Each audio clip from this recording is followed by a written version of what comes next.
Today at Manchester Theatres, I am here with Eve Steele, the fabulous, multi-talented, award-winning writer, performer, whose new play, Work It Out, is coming to home in Manchester as part of their Spring 2024 season. And you can catch it from the 1st of March. So we're very excited.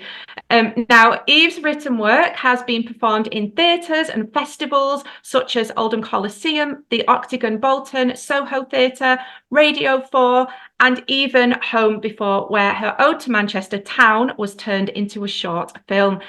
Her acting and television work includes some great whoppers. I mean, we're talking shows Scott and Bailey, Accused, Fat Friends, and of course, Coronation Street. But today we're here to talk all about the new play, Work It Out, which we are so excited about. So thank you for joining us, Eve. Oh, thanks for having me.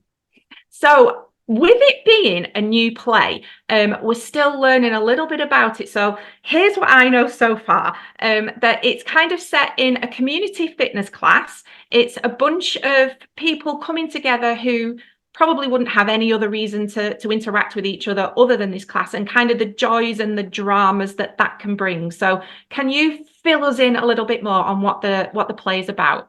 Yeah, of course. So it's you're dead right. It's a fitness class at a community centre, and it's aimed at people with mental health issues. So of course that's a massive spectrum, and everybody's got mental health, and we're all on that spectrum somewhere and at different places throughout our lives.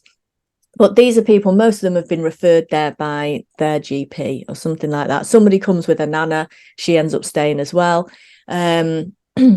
So yeah, it's this, like you say, it's a motley crew of people thrown together because of this class.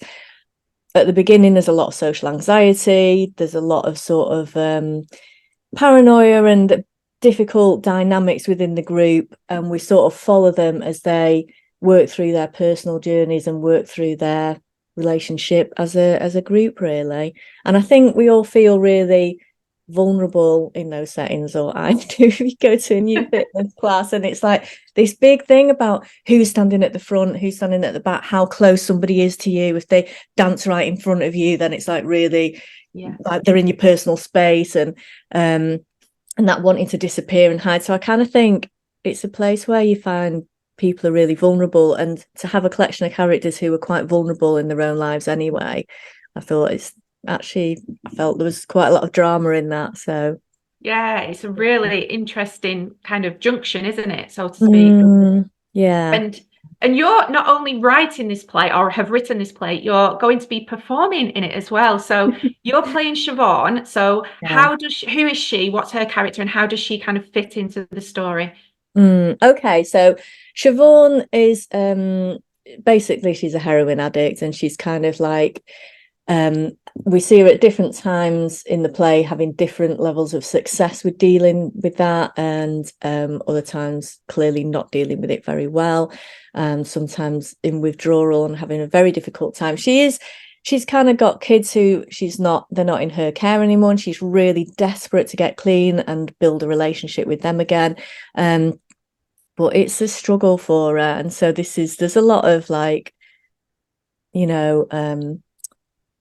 putting a front on and trying to sort of like look on the bright side of things and be optimistic, but it's there's a bit of tragedy in there as well. But she's kind of quite a chirpy, resilient person in the face of having had a really terrible life, actually. But she's kind of, she's got a good sense of humor, and she sort of like likes to banter with the group.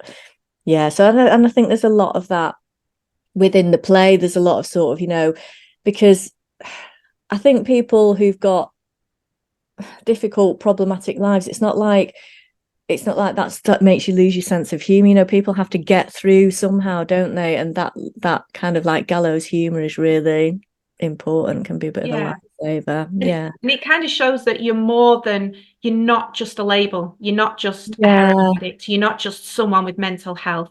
You're a person, and you've got all these other dynamics. Exactly. Yeah. Because I've got a background of addiction myself, and I'm sort of really keen to even though I've been clean for many years now, I'm really keen to sort of like, blow up those stereotypes, get rid of them, and sort of like look at people as a whole and stuff. Yeah. Well, it's a fantastic way to do it. It's a brilliant way to do it, to educate people through entertainment in like that kind of manner. Yeah. It's I really, hope really so, because brilliant. I hope it'll be a good night out, and like there's lots of fun in there, and there's tunes and routines and stuff like that. And I think we used to, if you think of a West End show and those kind of chorus girls and stuff like that, you're used to seeing these amazing choreographed big numbers, and it's not going to be like that, but it's going to be a load of people who are kind of quite unfit, quite out of shape, and quite nervous, really, like trying to do these moves and sometimes not doing very well at it. But I think it'll be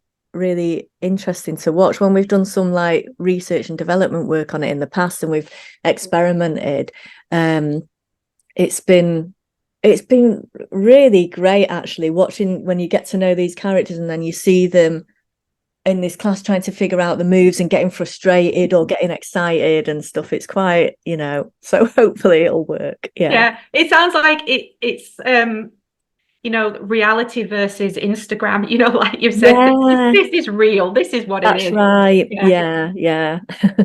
And so this is not only going on at home, but home are actually producing this show as well, aren't they? Which is really exciting. So I know we've mentioned you worked with them before with your short film Town. So did this just seem like the right place and the right people to do this for you?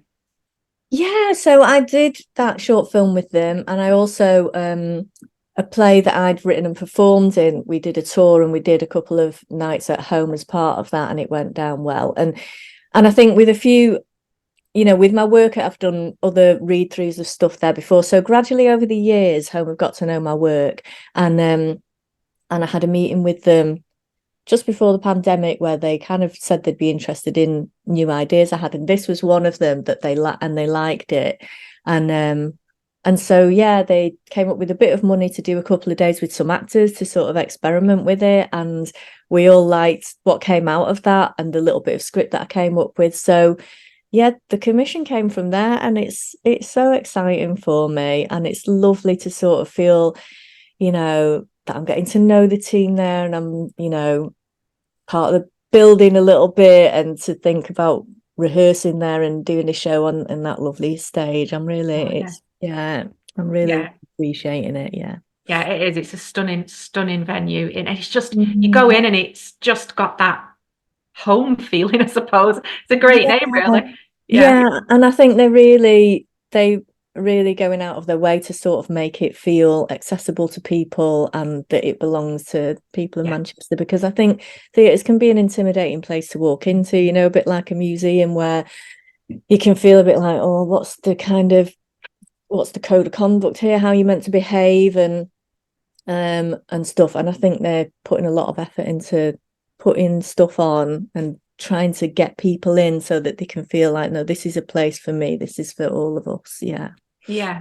So you've touched a little bit on like where your idea might have come from or something, but when you're sitting down, or well, you might not even be sitting down, but wherever you are, everyone works differently, I know, but for you, is it kind of an idea or a character or something from real life that you the tiniest thing that sparks an idea? So where did this kind of originate from? What was it? I mean, I know you've mentioned addiction. Was it that, or was it something else? Or so I was in a Zumba class a few years ago, and I was with this girl I know, and I say girl, she's kind of my age, but so there's this woman who's just like not got loads of spatial awareness, I suppose, and she was dancing in front of us, and she kept dancing quite close to my friend. And my friend turned around to me between tracks and she hissed in my ear, if she dances in front of me one more time, I'm going to punch her in the face. And I was like, and I knew she wasn't really going to punch her in the face. We've all been there. I kind of thought that tension, wow, that tension is from somebody who is like, a fairly functional member of society. And I thought, but I feel like it really gets to me if somebody dances too close or something. And I thought, okay, what happens if you take a load of people who are more at the extreme end of the spectrum, who really deal with, those personal relationships and people's attitude to them, and who've maybe had a past, which means they get triggered easily if somebody does invade the personal space or look at them in a funny way. And I just started thinking about it from there, and thinking, because I suppose a lot of my work is like characters who are sort of exaggerations of me. So there's like different aspects of me in all of these characters, really. And then I just sort of like work it up to a more extreme version. So so I just like the idea of that sort of environment for a lot of kind of quite extreme characters who I think hopefully most people will be able to relate to, because like I say, it's something that excuse me, it's something that we're all, you know, we all have like a bit of social anxiety, we all have a little bit of paranoia, we all have the feeling of self-consciousness or of being stupid, wishing we hadn't said that. And these are just people in whom those feelings are stronger, I think. Yeah. And I think that's what, with your work, that's what kind of makes it so relatable, because you do see yourself and the real situations, like you say, fitness classes and the community and things like that. When you're when you've written something and then you're in it as well, but so you've written it, it's your baby, it's your piece, you're then handing it over to a director who may interpret what you've written in a completely different way, which okay, there's that. But then when you're actually in it and you're being directed a different way, is this the like a sort of a tension, a tug of war of the heart? And in some ways it's brilliant, because you're like, oh, someone's seen it that way. But is it like a weird dynamic for you? Yeah, so it's different in every situation, and I've done quite a lot of work with my partner, who has directed my show Life by the Throat that I wrote and performed in.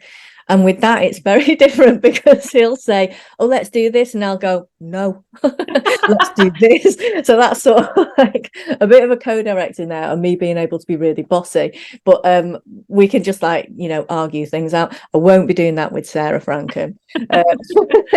But yeah, it's a little bit weird, because when you write something, you're never sure how much of what's in your head has gone onto the page and will be picked up by somebody else. And you kind of think, oh, I know what I mean by that, but will other people know what I mean by it? But, you know, and it's Sarah's in charge at the end of the day, you know, like, and also when we're in rehearsals, I do need to focus on my character and stuff. So we've both said it'd be good to get, you know, a draft that we're happy with for the rehearsal process, because some plays, they undergo still quite a lot of work on the script throughout the rehearsal process. But because I'm going to be in it, we decided it would be best to sort of get something that we're really happy with first. So I'll just have to sort of like, you know, concentrate on doing my bit.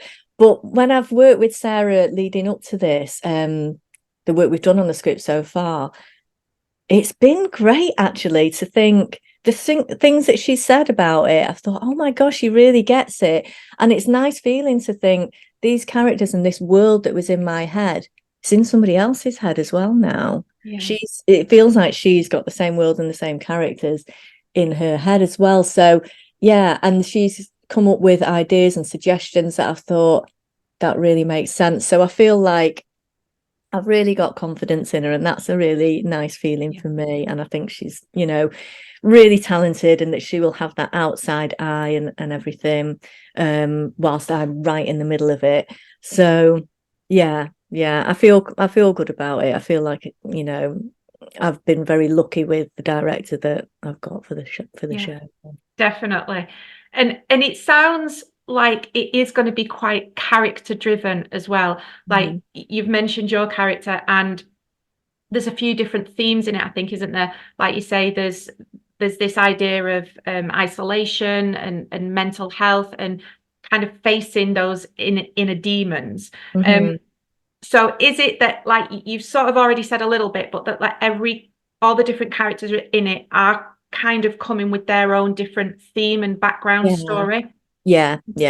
So we've got there's a guy who's an alcoholic, but he's in recovery, so he's not an active alcoholic. and he's kind of very positive and upbeat about everything, and most of the time, but can have a bit of a temper. And then we've got Marie, who's like in her 70s. She's got a problem with hoarding, agoraphobia, and prescription medication, and it's a really big deal for her to actually get out of the house and come to the class. And she only comes because her granddaughter brings her. And her granddaughter ends up staying. Her granddaughter is deaf, and she has some issues with depression and anxiety, but she's basically there to bring a nana. As soon as she tries to leave, a nana threatens to leave as well, so she ends up staying. So she's part of the group as well. We've got Shaq, who is a young guy who's got some tics, some, like a bit of Tourette's and an ADHD, and is in a really difficult living situation. So he's had a past where he's spent a bit of time in care, and he's in shared house at the moment. And he's kind of an adult now, but really kind of unsafe, horrible environment, and is trying to get somewhere better to live and finding that really difficult, and not always, it's not always safe for him to stay at home because of the other people who live there. And we've got Colette, who is kind of probably comes across as maybe the most normal and together, or one of the most normal together people, but she really struggles with an eating disorder, so she overeats, and it's a really big thing for her to come to the class as well, and to sort of, she's one of the more shy, inhibited people, especially when we meet her at the beginning.